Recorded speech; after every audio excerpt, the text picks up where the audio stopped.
You ask Tiger to solve. This deals with linear equations with one unknown. The final result is x equals 6. Let's solve it step by step. Group all constants on the right side of the equation. Subtract 15 from both sides. Simplify the arithmetic.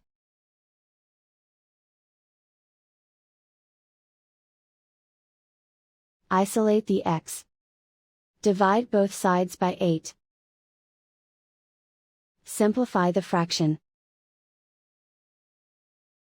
Find the greatest common factor of the numerator and denominator. Factor out and cancel the greatest common factor. And so the final result is x equals 6.